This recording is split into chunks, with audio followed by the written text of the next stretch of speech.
Bonjour à tous et à toutes. Nous sommes aujourd'hui au marché de Noël d'antan de Cap-Santé pour nous mettre dans l'esprit de Noël. Cette semaine à Lumière du Monde, un message spécial du cardinal Lacroix pour les auditeurs de Lumière du Monde. Hey, c'est vous ça? Un message d'espoir pour les personnes aux prises avec la violence conjugale. Un retour sur les festivités du 350e anniversaire de fondation de l'Église de Québec et une histoire autour de la date de Noël. Bonne émission!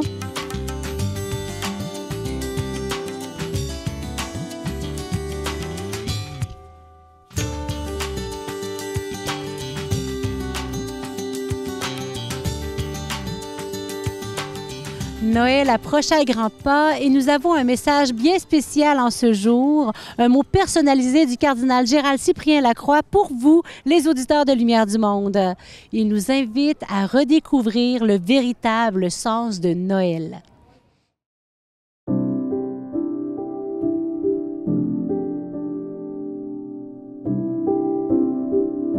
Chers frères et sœurs, téléspectateurs de l'émission Lumière du Monde, la paix soit avec vous. Noël est à nos portes. Que sera notre Noël 2024? L'historien Roy Lemon Smith a écrit un jour « Celui qui n'a pas Noël dans le cœur ne le trouvera jamais au pied d'un arbre. » À l'approche de la saison de Noël, le vœu le plus cher que je puisse vous offrir est bien celui-là, que Noël soit dans votre cœur. Noël, c'est plus qu'une fête, plus qu'une saison. C'est quelqu'un qui vient à nous pour nous révéler l'amour de Dieu et nous inviter à l'accueillir dans notre cœur, dans notre vie. C'est l'Évangile qui nous révèle que Dieu a tellement aimé le monde qu'il a donné son Fils unique, afin que quiconque croit en lui ne se perde pas, mais obtienne la vie éternelle. Noël prend tout son sens lorsque nous recevons le cadeau des cadeaux, Jésus le Christ, notre Sauveur. Avec Jésus dans le cœur, notre vie prend une toute nouvelle direction. C'est Jésus lui-même qui l'a dit, « Je suis venu pour que vous ayez la vie et la vie en abondance. » En faisant route avec Jésus, nous apprenons à voir le monde autrement. Accueillir le cadeau que Jésus nous ouvre à aimer et à servir nos sœurs, nos frères, comme lui l'a fait. Il s'est lui-même offert en cadeau aux personnes les plus pauvres, aux personnes blessées et exclues. Et il nous invite aussi à le suivre et à l'imiter en partageant une mission de présence, de témoignage, d'engagement au cœur du monde. Il y aura fort probablement des cadeaux au pied de votre arbre ou de votre crèche en ce Noël 2024. Puisse le plus beau des cadeaux naître dans votre cœur, Jésus, l'Emmanuel, le Dieu avec nous, et qu'il vous accompagne, qu'il vous guide et qu'il réchauffe votre cœur tout au long du nouvel an qui est à nos portes. Je me souviendrai de vous dans la prière tout au long des diverses célébrations de Noël. Vous savez, l'année 2025 sera une année sainte, un jubilé pour l'Église tout entière. Et le thème retenu par le pape François est « Pèlerin de l'espérance ». Il me semble que plus que jamais, nous avons besoin d'espérance pour vivre au milieu d'un monde souffrant, brisé par tant de guerres et d'injustices. Mes amis, que la grâce de ce jubilé nous permettent d'avancer au milieu des réalités quotidiennes en bâtisseurs de paix, empreints d'espérance, parce qu'enracinés dans la foi et la charité, ça devient une mission possible. Que le Seigneur vous bénisse, qu'il bénisse vos familles et vous accorde une année de paix. C'est ma prière pour vous. Joyeux Noël, heureuse et sainte année 2025. La période des fêtes est souvent synonyme de joie et de célébration, mais pour certains, elle peut aussi être une période particulièrement difficile. Aujourd'hui, nous allons plonger dans une réalité sombre, mais nécessaire à comprendre, la violence conjugale. Nous découvrirons comment la communauté chrétienne peut devenir un refuge et un soutien vital pour les victimes de cette violence. Et nous verrons comment l'amour et la compassion peuvent faire une différence immense. En ce temps de Noël, rappelons-nous que nous avons tous un rôle à jouer pour soutenir et protéger les plus vulnérables parmi nous. Bonjour, Jenna Smith. Bonjour. Vous êtes responsable de l'engagement et de la sensibilisation pour l'organisation Direction chrétienne et chargée du projet RAFA Québec. Qu'est-ce que c'est RAFA? Donc, RAFA, projet communautaire qui vise à dresser un portrait de la situation de la violence conjugale telle que vécue par les chrétiens et les chrétiennes au Québec. C'est un projet œcuménique, donc on a regardé toutes les traditions chrétiennes, catholiques, protestants, évangéliques, et on cherchait à connaître c'était quoi les... est-ce que c'est présent dans les communautés, dans les paroisses, dans les églises? Est-ce que c'est quelque chose qui est vécu par les chrétiens et les chrétiennes? Quelles sont leurs expériences et comment est-ce que l'Église était équipée pour répondre à l'enjeu? Et vous avez fait une grande enquête en 2022-2023. Maintenant, vous présentez les résultats de cette enquête-là. C'est un travail qui a une valeur inestimable. Vous avez fait des constats, mais avant d'embarquer là-dedans, je me demandais qu'est-ce qu'on entend par violence domestique? OK. Donc, violence domestique, violence conjugale, je sais que c'est beaucoup dans les nouvelles, les médias, surtout après ce qu'on a vécu dans la pandémie avec les féminicides. Ce qu'on parle, c'est un cycle de violence, donc c'est-à-dire ça va bien au-delà de la colère entre deux partenaires ou une petite chicane de couple. C'est l'utilisation de gestes, de paroles, de tactiques de manipulation, l'installation d'un environnement épeurant, tout pour mettre l'autre partenaire sous l'emprise du pouvoir, dans le contrôle, de dominer l'autre personne. Donc on dit souvent, ah, le partenaire violent, ah, mais il a perdu contrôle, il a pété sa coche, il s'est allé trop loin. Mais la violence domestique ou la violence conjugale, ce n'est pas une perte de contrôle, c'est un gain de contrôle sur l'autre personne. Donc, souvent, les gens avaient tendance de penser, si on ne voit pas un bleu ou une ecchymose ou une cicatrice sur la femme, je dis souvent la femme parce que la majorité des victimes, ce sont des femmes, ah, mais c'est pas violence. Mais là, depuis longtemps, on a constaté que finalement, il y a plusieurs formes de violence. Ça peut être le contrôle économique, donc c'est-à-dire couper l'argent de la partenaire, la rendre complètement dépendante, suivre toutes ses dépenses afin de la faire peur, afin de la surveiller. Ça peut être l'isolement social. Donc souvent, les membres de la famille, les amis vont dire pendant cette période-là dans sa vie, on la voyait jamais. Elle ne sortait jamais, elle annulait à la dernière minute, ou il était toujours présent quand il ne devait pas être présent. Ça peut être très psychologique, donc des menaces, des insultes, des injures. Travailler l'identité de la personne, dire qu'elle est quelque chose qu'elle n'est pas. Donc vraiment l'insulter puis lui faire perdre un peu son estime d'elle-même. Donc la violence prend plusieurs formes, puis c'est la raison que souvent les personnes ont de la misère à identifier qu'elles sont victimes de violences conjugales. C'est très pernicieux. Le portrait, quel est l'état de fait par rapport à la violence conjugale parmi les personnes que vous avez consultées? Donc, le plus simple résumé qu'on pourrait donner, c'est la violence conjugale n'est pas plus prédominante ou moins prédominante parmi les chrétiens québécois que parmi la société. Donc, ce qu'on retrouve dans la société canadienne, québécoise, on retrouve les mêmes statistiques à l'intérieur des paroisses et des communautés. Ce qui est un peu décourageant parce que les chiffres sont très, très, très grands. Donc, on se retrouvait à peu près un 37% des répondants qui s'identifiaient comme victimes de violences conjugales. 50% des répondants ont vécu au moins une instance de violence avec un partenaire au moins une fois dans leur vie. C'est très élevé. 2/3 des répondants connaissent quelqu'un à la paroisse ou dans leur communauté ou à l'église qui est victime. Et ces chiffres-là sont très kiff-kiff avec ce qu'on retrouve dans la société canadienne. Et malheureusement, ça se retrouve assez similaire États-Unis, Australie, la France, la Grande-Bretagne, dans des études qui se ressemblent à l'étude RAFA, donc c'est-à-dire l'étude de la violence conjugale et le christianisme.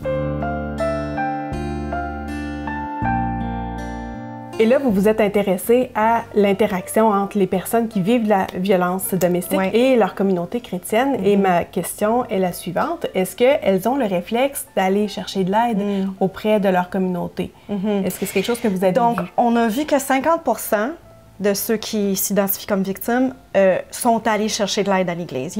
Elles ont dénoncé leur expérience à l'Église.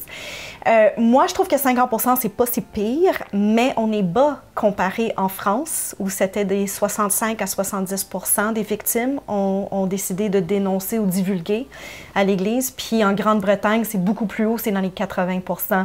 Donc pourquoi est-ce qu'au Québec, on a une hésitation à en parler dans l'Église? Et j'ai pas vraiment la réponse, mais je le nomme pour que le clergé et les leaders dans les églises fassent une bonne réflexion là, de est-ce qu'on a des environnements, des canaux de communication qui sont assez sécuritaires, sécurisants, ouverts, transparents, vulnérables, tout ça. Parce que ça, c'est tous les adjectifs qui ont été nommés parmi les victimes. Ben, vous auriez aimé avoir quoi? Puis on aurait aimé ne pas être jugé, avoir de la confidentialité, se sentir safe là, avec quelqu'un en leadership. C'est toutes des choses comme ça qu'on avait vraiment besoin. Et si on creuse encore ça, comment ces personnes-là nomment leurs besoins d'aide? Qu'est-ce qu'elles auraient aimé que la communauté fasse pour elles? Qu'est-ce qu'elles aiment recevoir comme soutien? Bien, les meilleures histoires qu'on a eues, puis il y a quand même des bonnes nouvelles là-dedans, là, c'est toujours les histoires d'une écoute empathique. Souvent, on nous a nommé des anecdotes ou des histoires. Ben, je me suis assise avec le curé, puis j'ai commencé à pleurer, puis lui a commencé à pleurer, puis je savais que j'avais une humanité avec cette personne-là. Donc, l'empathie, c'était bien, bien, bien important. Moi, je dis toujours la première et la meilleure chose qu'on peut faire, c'est de croire la personne, de ne pas minimiser son expérience, de dire « je t'écoute, j'ai pas la réponse tout de suite, mais je t'écoute, je te crois ». Autres bons exemples de réponse des communautés, aider la femme à déménager, donner un coup de main pour ses enfants, héberger la personne chez l'ami ou dans le presbytère, si mettons, il y avait du logement accessible. Toutes des histoires qui avaient été nommées comme des bons exemples où les femmes se sont senties soutenues, aidées, un peu empowerées aussi, de prendre leur situation en main. En terminant, est-ce qu'il y aurait d'autres recommandations qu'il faut vraiment nous transmettre par rapport à ce que vous avez appris? On en a nommé plusieurs. Oui, mais moi, je dirais pour n'importe qui est en train d'écouter l'entrevue, que ça suscitait un peu d'intérêt. On a tellement des bonnes ressources en ligne. Allez sur le site de SOS Violence Conjugale. La page ressources de RAFA, nous avons créé une banque de ressources avec des articles en ligne, des vidéos, des balados. Il y a à peu près la moitié que c'est du contenu chrétien ou pastoral théologique, l'autre que c'est juste du contenu communautaire fait par un organisme communautaire ou par le CLSC. Donc, je dirais vraiment, informez-vous parce que c'est pas tout... je ne demande pas à tous les chrétiens du Québec de devenir criminologue ou sociologue ou expert, mais la voisine, l'ami, la mère, le collègue de travail peut être un peu informé pour être plus éveillé à ça. Merci infiniment pour votre travail. Je suis sûre que vous faites une différence dans la vie de bien des gens déjà. Merci. Bonne continuité. Merci beaucoup.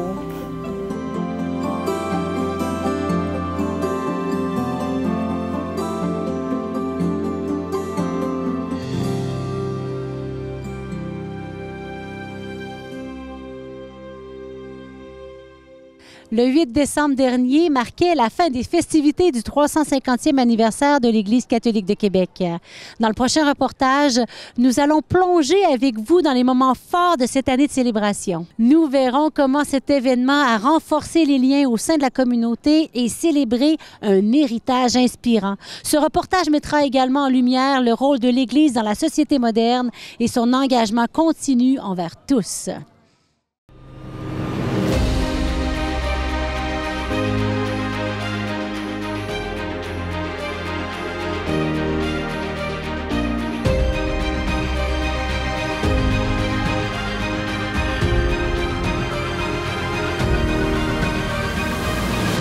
350 ans, ça se fêtait, ça se soulignait cette dernière année, en 2024. On est en décembre. Il y a un an, Monseigneur Pelchat, on était ici même pour ouvrir cette année jubilaire. Quel souvenir vous en retenez? Ah, très, très beau souvenir. Il faisait froid, plus froid que maintenant. C'est vrai. Mais c'était un moment magnifique. Nous sommes sortis du séminaire pour nous rendre devant l'hôtel de ville et ensuite traverser le marché de Noël allemand. C'était en décembre, le 8 décembre 2023. Nous sommes maintenant en décembre 2024. Nous avons traversé ici en procession avec des familles, parents et enfants qui portaient des flambeaux allumés. Et nous sommes allés jusqu'à la Porte Sainte de l'autre côté pour le rituel d'ouverture, un moment très émouvant. Et Monsieur le cardinal, l'archevêque de Québec, m'avait m'avait donné l'honneur et le privilège de présider cette célébration d'ouverture de la porte. Alors c'était vraiment un grand moment impressionnant. Nous manifesterons notre entrée dans une année de célébration par l'ouverture de la Porte Sainte. Celle-ci inaugure une année d'action de grâce pour la fidélité de Dieu à soutenir cette portion du peuple de Dieu en marche que nous formons ensemble comme Église de Québec. À l'extérieur, moi, je me rappelle, il y avait cette fête très animée avec l'animation des chorales qui se sont enchaînées tout au long de la soirée. Et on était partenaire avec le marché de Noël allemand. Ça a donné le ton à notre année où on a souhaité sortir, aller à la rencontre de plusieurs partenaires de la ville ici. Donc, tout au long de l'année, Fête de la Nouvelle-France, temps de la musique, Musée de la civilisation également. On a élargi nos horizons, on a créé des partenariats qui ont créé beaucoup de sens. Ah oui, on était vraiment en sortie et, comme on dit aujourd'hui, à la suite du pape François. Nous avons un très beau souvenir et Monsieur le cardinal, c'est un événement qu'il a beaucoup aimé, ce qu'on a appelé l'événement Florilège, où on a rendu hommage aux instituts de vie consacrés, aux communautés religieuses, aux sociétés de vie apostolique, qui ont tellement contribué à la vie de notre Église, à la vie de la société québécoise, au développement de la société québécoise. Il y a un livre qui a été créé aussi avec tous ces témoignages issus des communautés religieuses. C'était extrêmement touchant. Oui, un très beau livre qui est encore disponible dans certaines librairies, comme au Montmartre, où on a déposé aussi un autre livre qui est moins connu, qui a été lancé au mois de mai, un dictionnaire biographique des évêques de Québec. Non pas du Québec, mais du diocèse de Québec, tous les évêques, dont beaucoup sont inconnus. C'est assez intéressant à lire. Génial!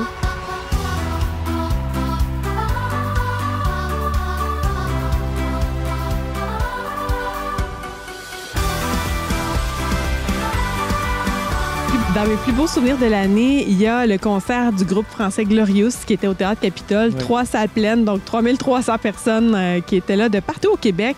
Ça faisait tellement chaud au cœur. L'énergie était extraordinaire lors de cet événement-là. On s'est fait un beau cadeau. C'est formidable. Je suis allé à une des représentations et il y a eu aussi des plus petits concerts. Il y en a eu ici à la cathédrale et dans différentes églises également du Vieux-Québec. Et il y a eu la fête familiale dans les jardins de l'Hôtel de Ville et même ici, sur place, devant l'Hôtel de Ville, tout près du parvis de la cathédrale, des petits groupes, des chorales qui sont venus chanter. Et beaucoup de familles qui sont venues. Il y avait à manger aussi et il y avait des ballons, des jeux pour les enfants. C'était formidable. On a pu partir à la découverte des fondateurs, fondatrices de l'Église de Québec, à plusieurs reprises dans l'année, la quinzaine des fondateurs notamment, la nuit des églises. Des très beaux souvenirs. Puis on leur a rendu hommage aussi avec le concours du Musée de la civilisation, avec une exposition pas très loin d'ici, aux 2 rues de la Fabrique, qui rendait hommage aux communautés qui ont surtout servi les pauvres, les itinérants, les malades, les orphelins, les Sœurs du Bon Pasteur, les Sœurs de la Charité et d'autres en particulier. La première personne que nous voulons honorer ce soir est reconnue pour son bon jugement. Elle a toujours été très impliquée dans sa communauté chrétienne et sa paroisse, malgré ses nombreuses occupations professionnelles. De la paroisse Saint-Jean-l'Évangéliste, de la communauté chrétienne de Saint-Lambert de Lauzon. Veuillez accueillir et applaudir avec moi Madame. Et ça s'est fêté aussi beaucoup dans les communautés chrétiennes. On en a eu de très bons échos. Il y a eu une remise de médailles honorifiques à plein de gens qui s'impliquent pour faire une différence dans leur milieu. Vous êtes allé vous-même comme évêque en remettre? Oui, je suis allé remettre des médailles dans Charlevoix et dans d'autres régions. Monseigneur Londogno aussi et le cardinal. Ce sont des beaux moments où on a souligné la contribution de collaborateurs, de collaboratrices dans différents secteurs de la vie de l'Église et plusieurs célébrations aussi qui ont été faites en paroisse, dans différents lieux. J'ai vu récemment dans Charlevoix des gens lors de la fête du Christ-Roi qui agitaient des fanions à l'effigie du 350e, 350 ans de sens et d'action. Il y en a qui ont déposé une statue de François de Laval, le premier évêque de Québec, près de l'autel. Il y a eu des célébrations eucharistiques autour de la date de fondation du diocèse, 1er octobre 1674. Et, il y a eu des pèlerinages aussi. Beaucoup sont venus à la Porte Sainte. Des milliers de personnes. On attend le bilan là, bientôt, mais des milliers de personnes qui sont venues, qui ont souligné l'accueil qu'ils ont reçu ici. Un moment intense de prière, de méditation. Je pense au sentier Capoa aussi, les gens qui ont été ouverts, inaugurés cette année, des gens qui venaient à pied de la Malbaie jusqu'ici à la Porte Sainte. Porte Sainte qu'on vient de refermer, mais les fruits de cette année jubilaire ne s'arrêtent pas là. Déjà, on en récolte quelques-uns. Fruits de joie, je pense, pour plusieurs qui ont participé aux activités. Et dans la joie, une joie immense.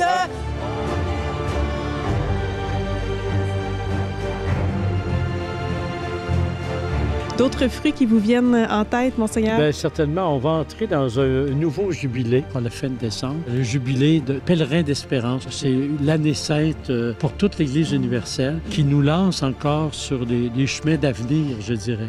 Parce que le sens de notre jubilé, c'est pas seulement de souligner 350 ans passés, mais c'est aussi de célébrer le présent, même, je dirais, regarder le présent avec des yeux neufs et préparer l'avenir et entrer dans l'avenir déjà.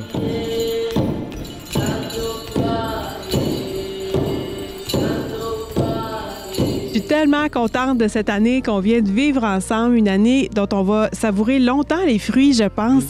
J'ai vraiment le goût de remercier toutes les personnes qui ont ajouté leur grain de sel pour faire de cette année-là une année de fête, une année d'introspection, une année de relance aussi. Moi aussi, je me joins à tes remerciements pour tous les groupes, toutes les équipes qui nous ont soutenus et qui ont collaboré au succès de ces fêtes-là. Je te remercie toi aussi qui as beaucoup contribué avec toutes nos équipes et l'équipe de notre web télé, CDQ. Merci. Merci à vous comme président des fêtes et à toute l'équipe immédiate là, du comité des fêtes. Puis une bonne suite après ces célébrations dans le jubilé de l'Espérance.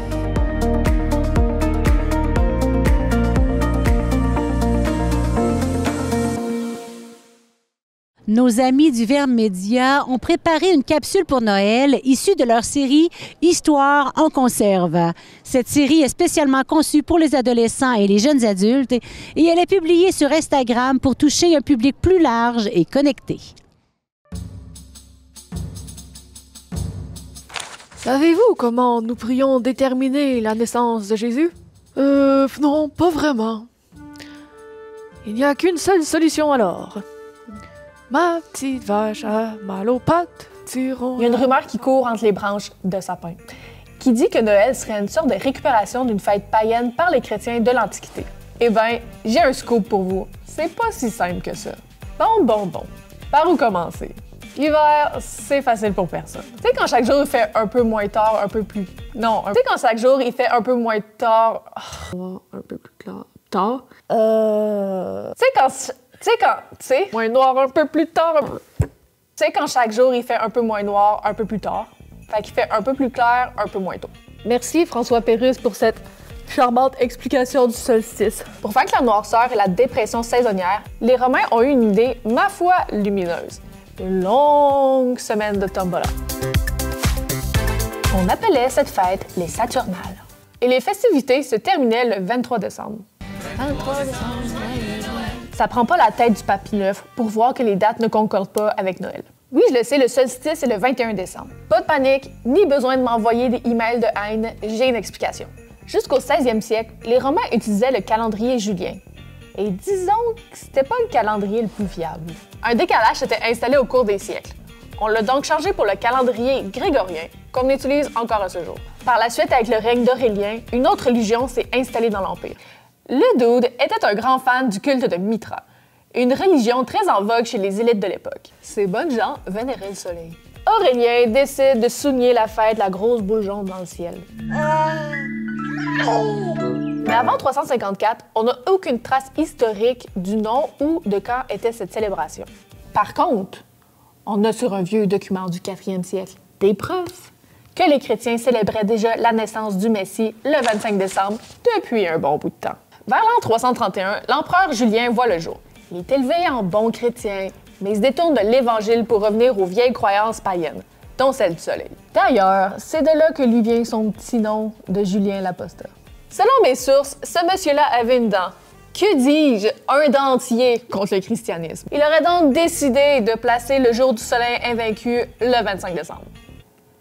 Tout ça pour tenter d'éclipser la fête de Jésus? Ou simple coïncidence?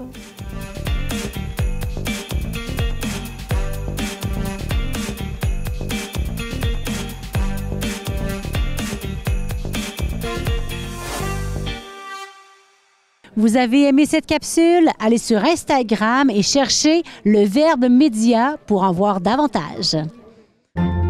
En ce temps de Noël, nous sommes invités à redécouvrir la profondeur et la beauté de cette fête.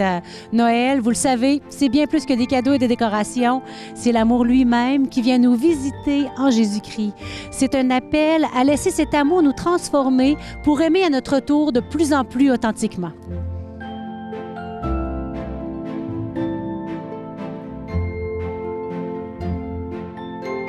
En cette période de l'année, prenons le temps de nous reconnecter avec nos valeurs profondes.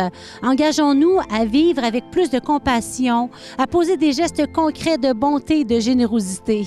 En faisant cela, nous honorons non seulement la véritable signification de Noël, mais nous contribuons à bâtir un monde meilleur. Oui, la véritable magie de Noël réside dans notre capacité à aimer et à nous donner pour les autres.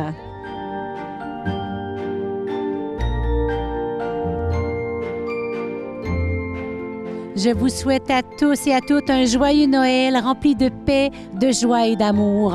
Que cette saison vous permette de vous reconnecter avec vos familles et vos êtres chers, dans la gratitude pour la présence de chacun dans vos vies. Puissiez-vous partager la lumière de Noël, le Christ, avec ceux qui vous entourent. Bonne fin d'année à chacun d'entre vous. Portez-vous bien.